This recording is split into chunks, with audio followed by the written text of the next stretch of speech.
Oke, Assalamualaikum warahmatullahi wabarakatuh.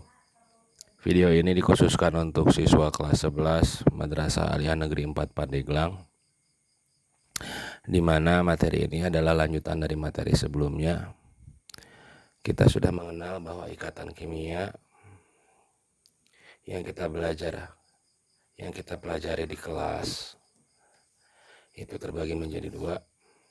Sebenarnya ada tiga, tapi yang kita bahas dua, yaitu ikatan ion atau bahasa lainnya adalah elektrovalen ya, dan ikatan kovalen. Oke, sekarang kita masuk ke bagian penamaan. Penamaan senyawa atau molekul kimia.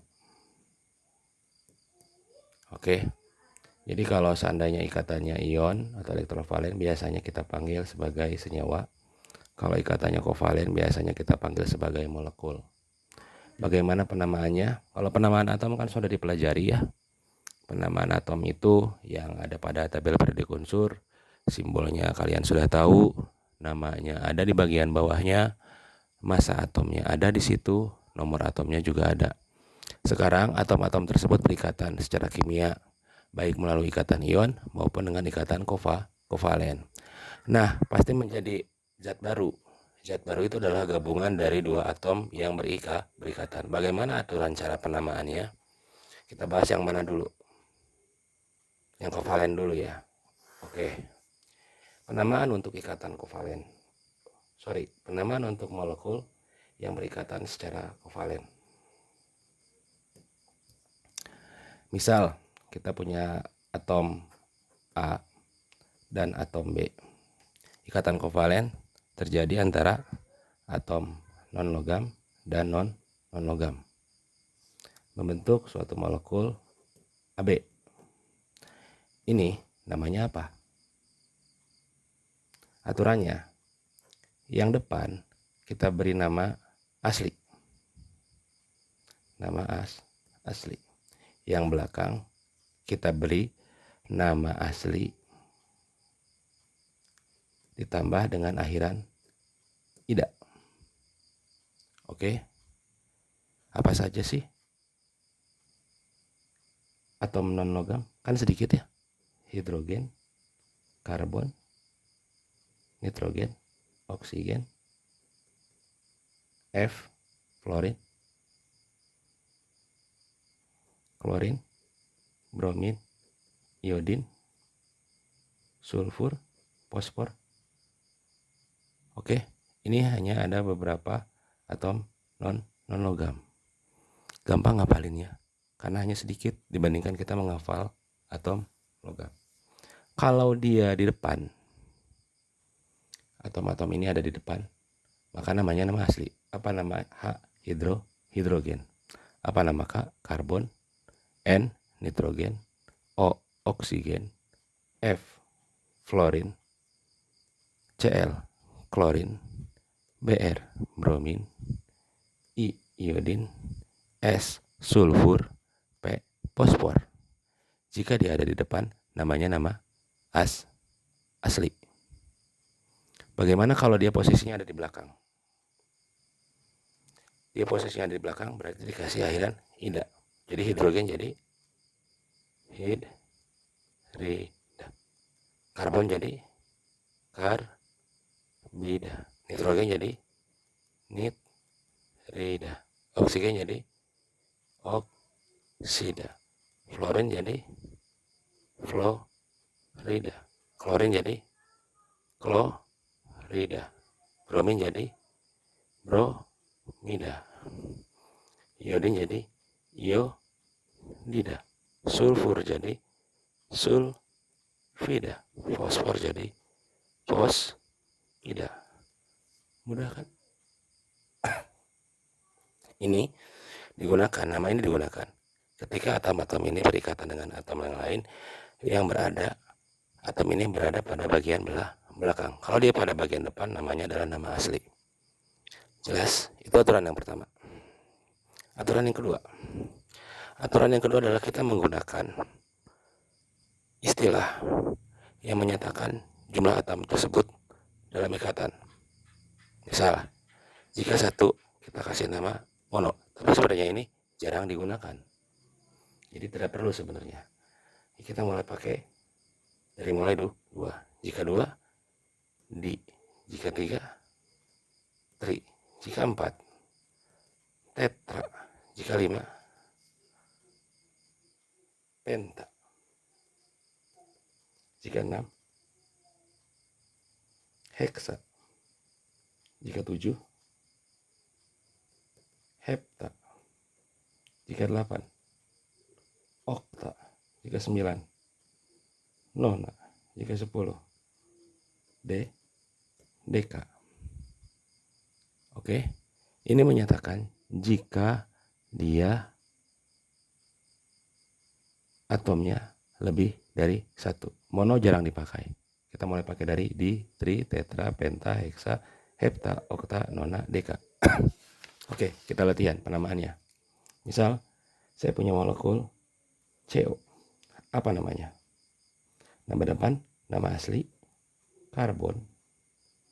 Nama belakang, nama asli ditambah akhiran ida. Namanya berarti karbon oksida. Ini betul.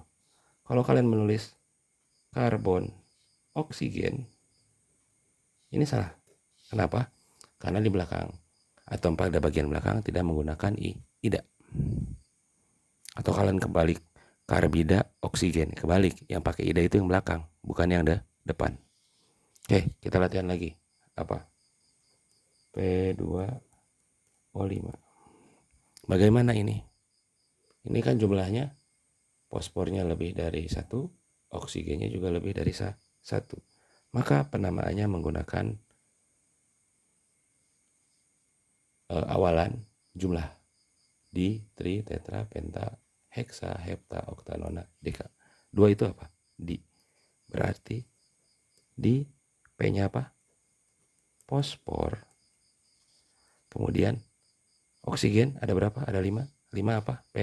Penta. Penta. O-nya bukan oksigen.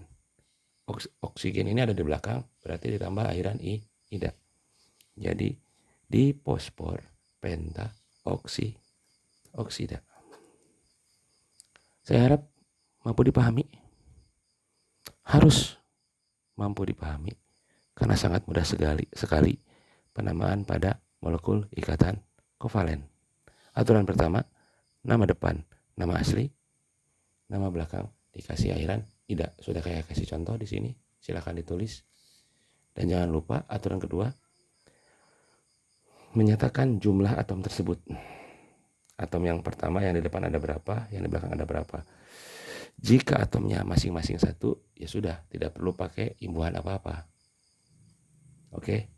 Jika atomnya lebih dari 1, kayak ini, fosfornya ada 2, di fosfor. Oksigennya ada 5, pentaoksida. Kenapa oksigen di sini tidak ditulis oksigen? Karena oksigen ada di bagian belakang, maka dikasih akhiran ida, di fosfor pentaoksida. Keterlaluan kalau kalian masih belum paham juga. Oke, lanjut ke video selanjutnya, ke materi selanjutnya. Ikatan ion atau elektrovalen. Bagaimana penamaannya? Penamaannya sebenarnya sama saja. Penamanya sama saja. Jadi ada atom A dengan atom B berikatan. Karena ikatan ion berarti atom A-nya ini apa? Pasti dia logam. Yang di depan pasti logam.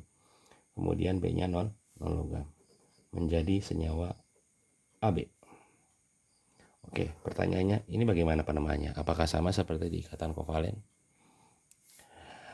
Berbeda.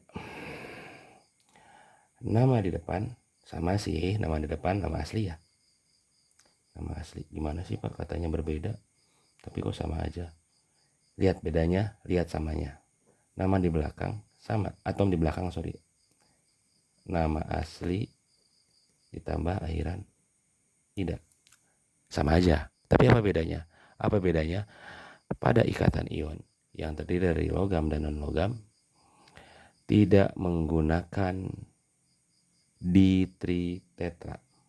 Jadi ditritetra dan sebagainya ini tidak digunakan.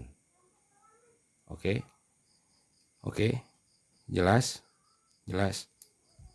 Contoh. Kalian udah pasti sering NaCl. Ini senyawa dari atom Na dan atom Cl. Nama depan nama asli. Berarti natrium. Cl-nya nama asli ditambah ida. Nama aslinya klorin, karena di belakang jadi klorida. Oke, jelas? Sama aja kayak tadi, Pak. Nah, lihat bedanya. Saya punya senyawa MgCl2. Mg di depan logam namanya apa? Magnesium. Oke. Cl ada di belakang namanya klorida. Pak, ini ada satu, ini ada dua. Apakah pakai diklorida? Tidak. Pada ikatan ion tidak menggunakan imbuhan ditritetra dan sebagainya. Jadi namanya ya sama. Mau Cl-nya 1, mau Cl-nya 2, 3, bahkan 1000 sekalipun, ketika dia berikatan ionik atau berikatan elektrovalen, maka nama dia tetap klorida. Oh gitu ya, Pak. Lebih gampang ya ternyata ikatan ion. Enggak juga. Enggak juga. Ikatan ion ini ada beberapa bagian yang agak rumit. Ini bagian yang mudah. Kenapa? Karena Na golongan 1. 1A. Li, Na, K, Rb, halina kawin Ruben CS, frustasi fluorin, francium nggak usah diajak, radioaktif. Mg golongan 2. Apa besok minggu camping seru bareng rame, radon nggak usah diajak karena dia radioaktif. Karena golongan 1 dan golongan 2 Na dan Mg ini sudah dipastikan dia pasti muatannya plus 1, ini pasti muatannya plus 2, dan ada satu lagi golongan 3A. Apa saja? Baca Al-Quran, galiin TL. Ini aluminium ya, ini plus 3. Golongan 1, golongan 2, golongan 3 ketika dia berikatan secara ion, ya sudah nama asli saja, natrium klorida, magnesium klorida. Nah, permasalahannya adalah di sini. Kita tahu bahwa logam itu ada juga yang namanya logam transisi. Logam transisi itu logam golongan B. Itu loh yang di bawah dari Sc sampai ke apa ya, Zn kalau nggak salah. Sc, Ti, V, titanium, vanadium, besi, kromium, mangan, dan lain sebagainya. Logam transisi dia punya muatan atau bilox tidak seperti pada logam golongan 1A, 2A, dan 3A. Kalau 1A, 2A, dan 3A semuanya sama. 1A dia hanya bisa plus 1, 2A dia hanya bisa plus 2, 3A dia hanya bisa plus 3. Pada logam transisi ini berbeda. Kita ambil salah satu contoh.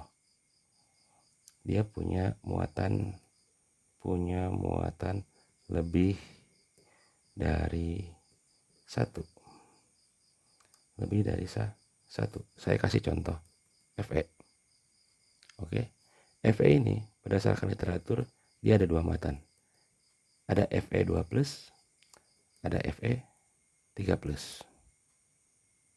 Bagaimana penamaannya? Memang masih belum kelihatan kalau dia belum berikatan. Ini kan masih atom dan ini sudah dan ini masih ion. Kita kasih contoh. FeCl2 dan FeCl3. Seperti biasa namanya Fe itu ferium. Kalau di Indonesia, karena ini kita lagi belajar Indonesia, boleh diganti dengan besi. Fe itu adalah besi ya. Ini besi klorida. Ingat, jangan lupa di ionik tidak perlu pakai diklorida, karena ini ikatan antara logam dan non logam. Cukup dengan klorida.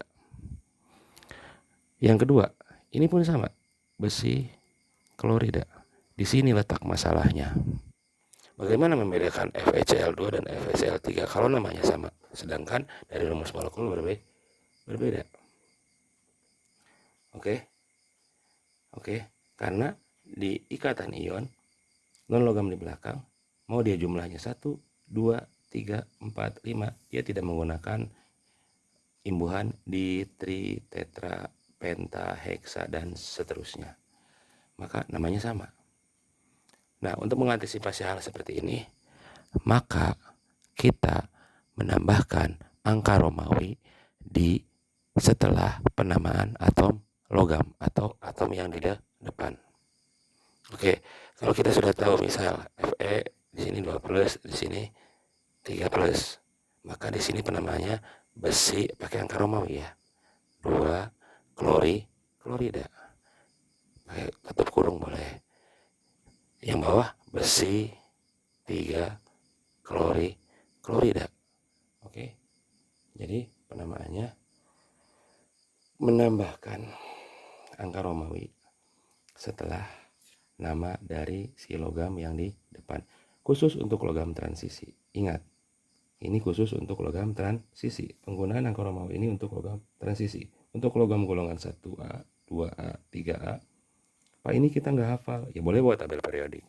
Syukur-syukur kalian masih ingat jembatan keladai kalian.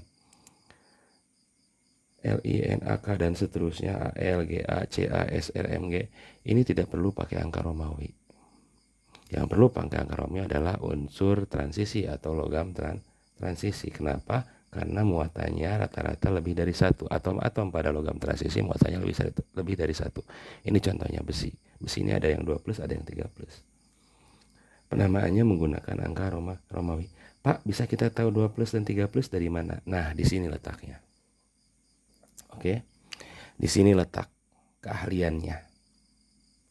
Bagaimana kita menentukan logam ini muatannya berapa? Latihan yuk. Aturan pertama.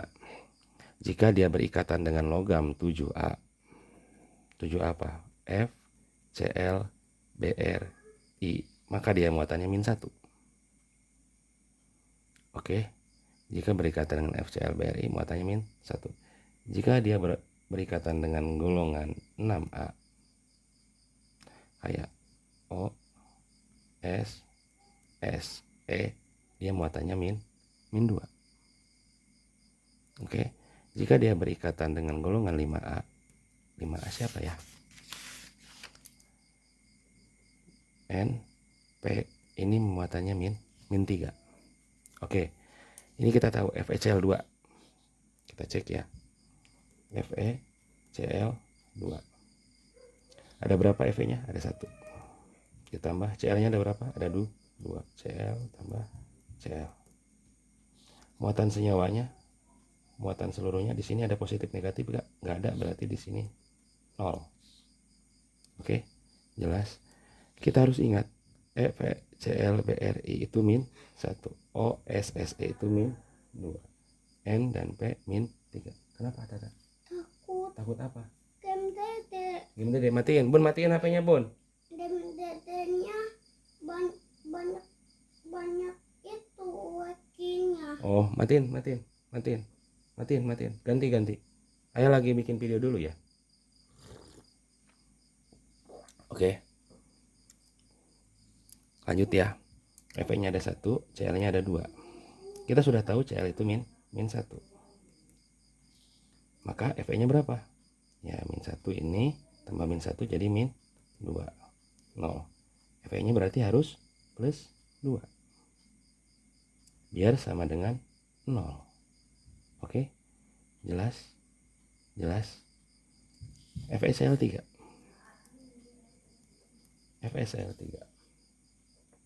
Fe-nya ada berapa? 1. Cl-nya ada 3. Oke, muatannya 0. Muatan senyawanya 0. min 1, min 1, min 1. Totalnya min 3. Min 3 tambah berapa biar jadi 0? Berarti di sini plus 3. Begitu. Agar kita tahu Fe-nya berapa muatannya. Jelas? Jelas? Jelas dong. Masa nggak jelas? Oke, latihan lagi. Ntar. Kita latihan lagi. Saya punya logam transisi Cr yang berikatan dengan oksigen membentuk Cr2O3. Berapa Cr di sini? Kan namanya pasti kromium ya, udah jelas. O-nya di belakang oksigen, bukan oksigen. Di belakang berarti ditambah ida, oksida. Karena dia logam transisi, maka harus ditambah dengan angka Romawi. Masalahnya muatan dia berapa? Bagaimana cara menentukannya? Ya sama. Cr-nya ada berapa? Ada 2. O-nya ada berapa? O-nya ada berapa? Ada 3. Muatan di sini ya? Muatan di sini tidak ada, 0. Oke. O berapa? Tadi sudah tahu O itu dia golongan 6A. Muatannya pasti min 2, sama seperti S, sama seperti Se. Kalau N dan P min 3. Oke. Di sini berarti min 2, min 2, min 2. Total min 6. Sama dengan 0. Oke. Berarti butuh berapa? Butuh min 6 butuh berapa biar jadi 0? Butuh plus 6. Tapi jangan lupa, di sini CR-nya ada 2. Kalau CR-nya ada 2 plus 6, kalau CR saja berapa? Plus 3. Gimana caranya? Ya plus 6 dibagi 2 plus 3. Berarti namanya kromium 3 oksida. Begitu. Jelas dong? Mudah dong. Harusnya mudah ya. Harusnya mudah. Pak, kasih dong di sini yang ada muatannya. Kayaknya jarang deh. Tapi ada beberapa. Kalau ada muatannya kan berarti di sini nilainya. Misal ya, saya kasih ya. Kasih contoh aja ya. A-nya ini logam transisi, misal A2 B4 misal. B-nya adalah ini logam transisi, ini non logam. Ya. Untuk tahu berapa muatan A, dan di sini misalkan ada 2 min. Ya. Untuk tahu berapa muatan A, berarti sama kayak tadi, A ditambah B ditambah B ditambah B ditambah B sama dengan min 2. Oke, dia jadi bukan 0. Misalkan B diketahui dia non logam dengan muatan misalkan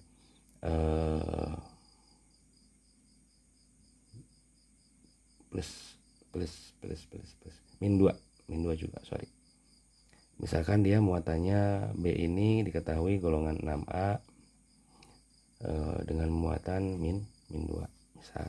Berarti di sini min 2, min 2, min 2, min 2. Totalnya min 8. Nah, min 8 tambah berapa biar hasilnya min 2? Ini A ditambah A. Pak, bingung ini kalau seandainya ada minnya kayak gini.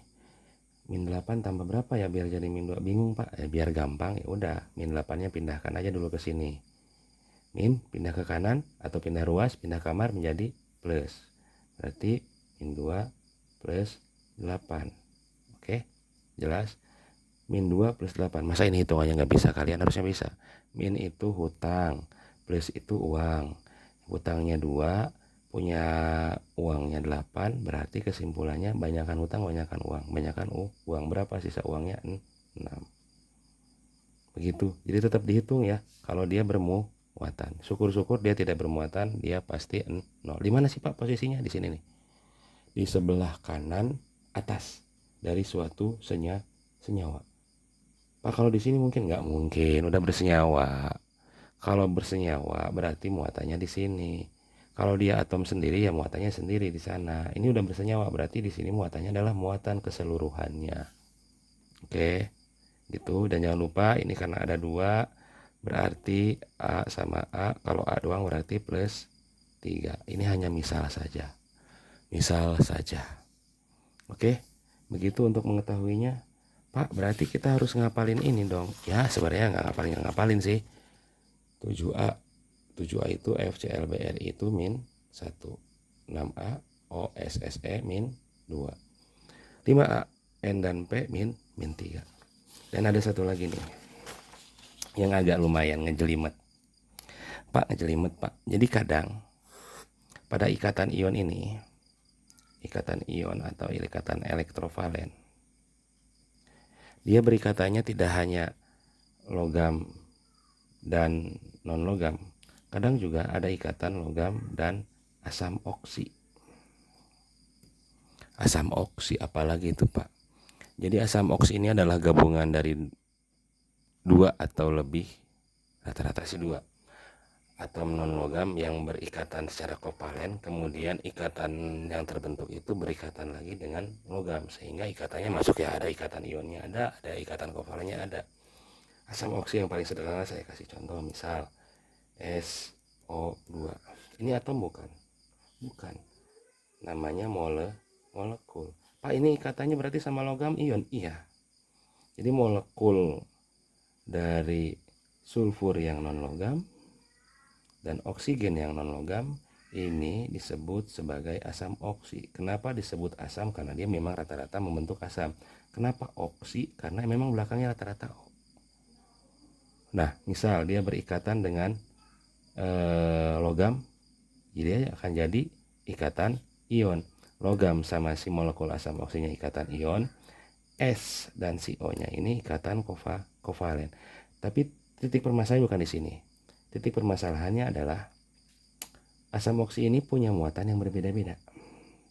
Kalau ikatan sama 1A, 2A, 3 sih gampang. Karena golongan 1A, 2A, 3A dia udah pasti kalau 1A plus 1, 2A plus 2, 3A plus 3. Kalau sama transisi, berarti kalian harus menghafalkan jenis-jenis asam oksi. Ingat, asam oksi itu yang belakangnya ada O. Jadi atom non-logam berikatan secara kovalen dengan atom non-logam, khususon adalah oksigen, membentuk molekul asam oksi. Pak, asam oksi ada berapa banyak? Lumayan. Yuk kita list aja dulu ya, non-logam itu apa aja sih? Hidrogen kan, karbon, nitrogen, oksigen, fluorin, klorin, bromin, iodin, fosfor, sulfur. Oke, asam oksi O-nya ini di belakang. Oke, O-nya ini di belakang. Kita mulai dari CO. Kalau dia sama CO bentuknya ini dan muatannya 2 min, namanya karbonat. Ini harus sering-sering dilatih sih biar ingat. Kalau sama N biasanya bentuknya ada 2, ada NO2 min, ada NO3 min. Ini namanya nitrit, ini namanya nitrat. Nah kan, oke. Sama apa lagi? Kalau sama P, ada PO3 3 min, ada PO4 3 min. Muatannya sama, cuman oksigennya beda-beda. Yang ini namanya fosfit, yang ini namanya fosfat. Oke, jelas? Jelas. Sekarang siapa lagi? S. S juga ada SO3 2 min, ada SO4 2 min. Ini namanya sulfit, ini namanya sulfat. Bisa lihat? Bisa lihat bedanya? Polanya seperti apa? Jika oksigennya sedikit, akhirannya it. Jika oksigennya banyak, akhirannya at. Ini 2 it, ini 3 at, ini 3 it, ini 4 at, ini 3 it, ini 4 at. Jadi tidak bisa dipastikan 2 itu pasti it, enggak juga. 3 itu pasti it, enggak juga. Intinya yang kecil it, yang besar at. PO3 fosfit, PO4 fosfat, SO3 sulfit, SO4 sulfat. Oke. Terus siapa lagi? Halogen, contoh. Ntar Bapak ambil. Kesemutan.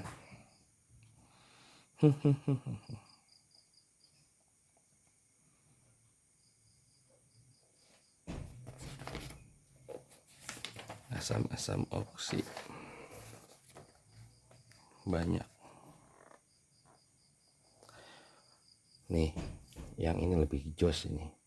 Ada ClO-, ada ClO2-, ada ClO3-, ada ClO4-. Gimana ini Pak? Mirip-mirip banget namanya. Min satunya sih sama, muatannya sama-sama min 1, cuman oksigennya ada yang 1, 2, 3, 4. Bagaimana kasih namanya? Pengasihan namanya seperti biasa, yang bawah atau yang sedikit itu klorid, yang banyak klorat. Yang ini gimana Pak? Namanya hipo. Oke, namanya hipo. Hipo apa? Hipoklorit. Yang klorat jadi hipoklorat Pak? Bukan, tapi perklorat.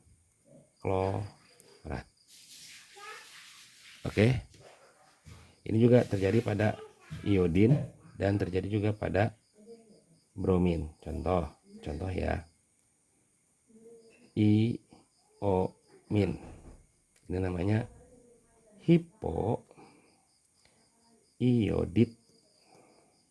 Misal BrO4-, namanya perbromat. Sebenarnya sih ya nggak ada. Kalau hipoiodit sama perbromat mah yang pasti ada tuh ClO, ClO2, ClO3, ClO4. Ini udah pasti ada dalam keadaan normalnya. Kalau IO sama BrO biasanya cuman iodit, iodat, bromid, bromat, itu aja. Cuman ini menguji pemahaman kalian ya.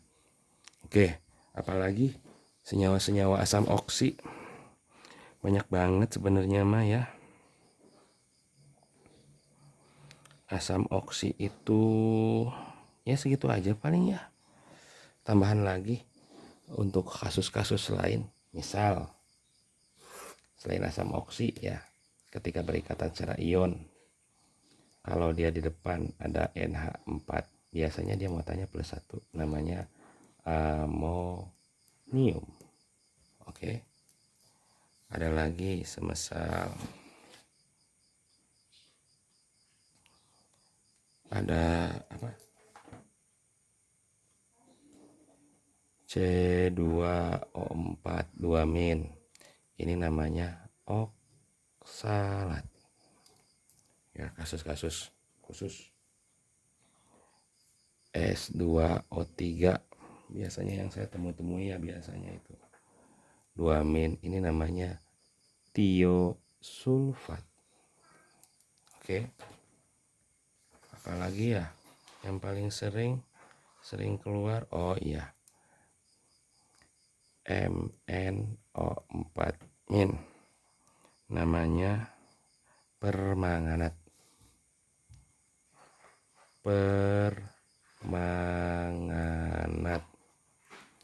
Kemudian ada CrO4 2-, namanya kromat. Kemudian ada Cr2O7 2-, namanya dikromat.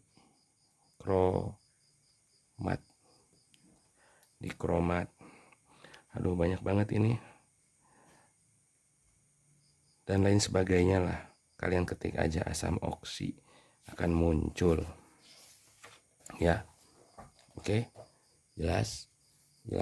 Kasih contoh lagi lah, cuma sekali doang masih kasih contoh. Tadi udah ya, FeCl2 FeCl3 udah.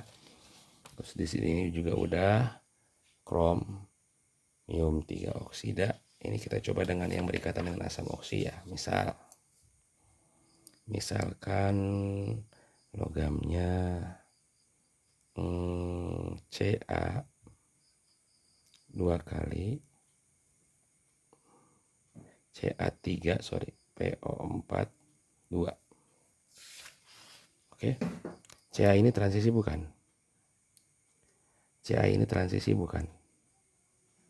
Kalau Ca ini bukan transisi berarti nggak usah pakai Romawi. Ca ini masuk golongan 2A. PO4 ini asam oksi. Ya sudah, namanya berarti langsung apa Ca? Kalsium PO4 fosfat. Kalau PO3 fosfit. Kalsium fosfat. Pak, ini tiganya nggak usah, nggak pakai ditri-tetra di ikatan ion. Terus ini juga, iya nggak usah. Oke, jelas. Misal lagi, kita punya Cu NO3 2 kali. Apa namanya? Cu ini apa? Logam golongan 1? Bukan. Logam golongan 2? Bukan. Logam golongan 3? Bukan juga. Dia masuknya logam transisi. Berarti dia harus pakai angka Romawi. Cu dulu apa namanya Cu? Kuprum. Di Indonesia dipanggilnya tembaga. Oke, tembaga. Romawi berapa? Nah, di sini seninya. Kalian harus ingat, ini ikatan sama apa? NO3. NO3 apa? Nitrat apa nitrit? Nitrat itu berapa muatannya? Nitrat itu muatannya -1. Oke, jelas. Berarti di sini Cu ditambah NO3. NO3 ada berapa? Ada 2. NO3. Asam oksi nggak usah dipecah lagi ya. Asam oksi tidak perlu dipecah. Nggak usah dipecah jadi NO, nggak usah. Satu kesatuan, karena dia molekul kovalen yang berikatan secara ionik dengan atom logam. Muatan senyawanya 0. Tidak ada positif negatif di sini. NO3 berapa tadi dilihat? -1. Oke. Berarti di sini -1. Totalnya -2. -2 tambah berapa biar jadi 0? Berarti +2. Berarti namanya tembaga 2 NO3 nitrat. Gitu. Mudah ya? Mudah. Apa yang sulit? Oke.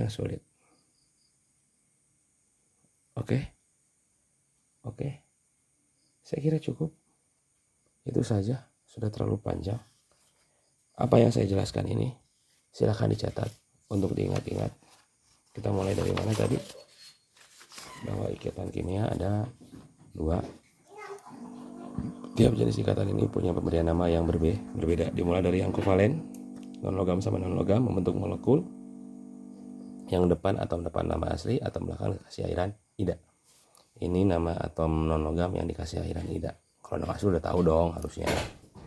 Dan jangan lupa penggunaan jumlah, menyatakan jumlah ditri, tetra, penta, heksahepta dan seterusnya. Ini saya kasih contoh. Kalau satu-satu nggak usah pakai. C-nya karbon, bukan karbida karena dia di depan. O-nya oksida, bukan oksigen karena dia di belakang. Yang di belakang kasih airan ida. Karbon oksida. Ini P2O5 di fosfor pentaoksida. Dicatat ya. Dicatat biar tidak ingat. Nanti kita lakukan games menarik di kelas. Ikatan ion khusus yang ikatan golongan 1A, 2A dan 3A. Logamnya ya, logamnya. Kalau non logamnya bebas. Logamnya dari golongan 1A, 2A, 3A. Nama langsung, nama dianya ditambah nama non logamnya dan jangan lupa sama-sama dikasih akhiran ida. Tidak perlu menggunakan ditri, tetra, penta. Jelas dong. Ya, ini saya kasih contoh Fe di logam transisi ya sekarang. Kalau yang tadi golongan 1, 2 dan 3. Di logam transisi Fe ini ada 2+, ada 3+. Bagaimana penamaannya? Menggunakan angka Romawi. Kalian ingat gak sih angka Romawi? Takutnya pada lupa. Angka Romawi gimana?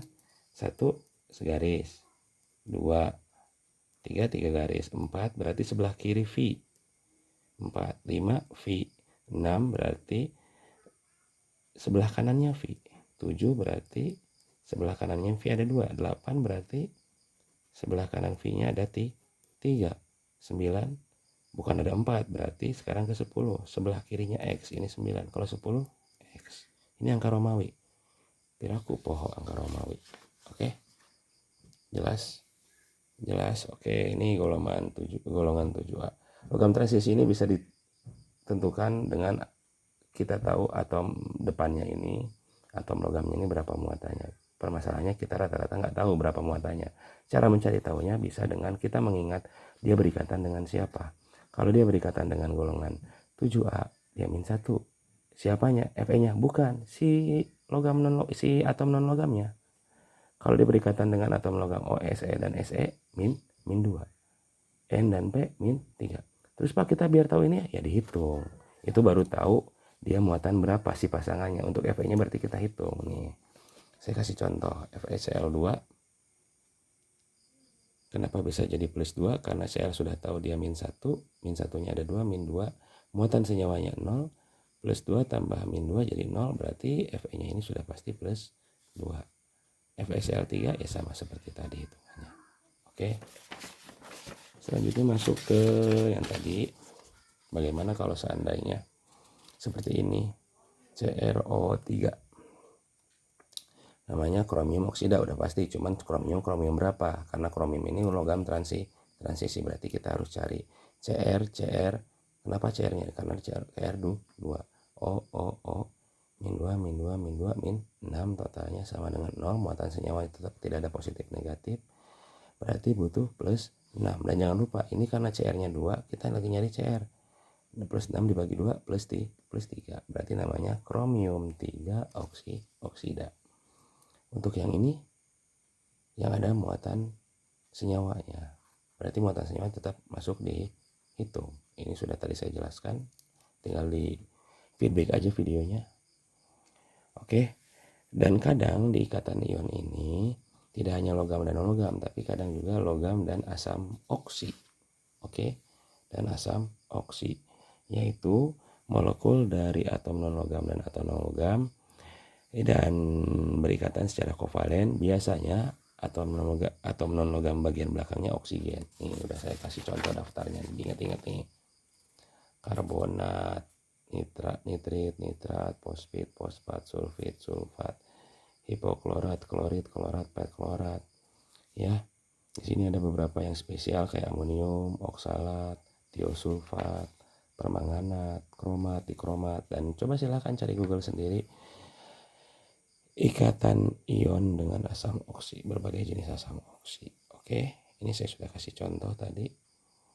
Karena yang pertama ini Ca3PO4 2 kali, Ca-nya adalah golongan 2A, berarti tidak perlu pakai angka Romawi.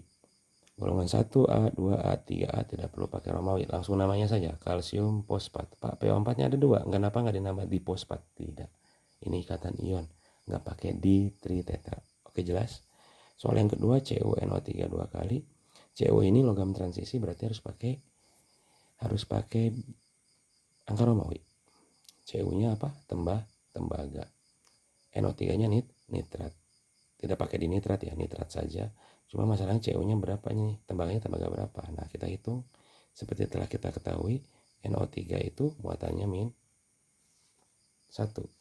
Oke. Berarti ini min 1, ada 2, min 1 sama min 1, total min 2. Muatan senyawanya 0. Cu-nya berapa? Min 2 tambah berapa biar jadi 0? Berarti tambah plus 2. Maka namanya adalah tembaga 2 nitrat. Segitu saja penjelasan dari saya. Mohon penjelasan yang saya sampaikan ini dicatat di buku, nanti akan saya cek. Terima kasih. Wassalamualaikum warahmatullahi wabarakatuh.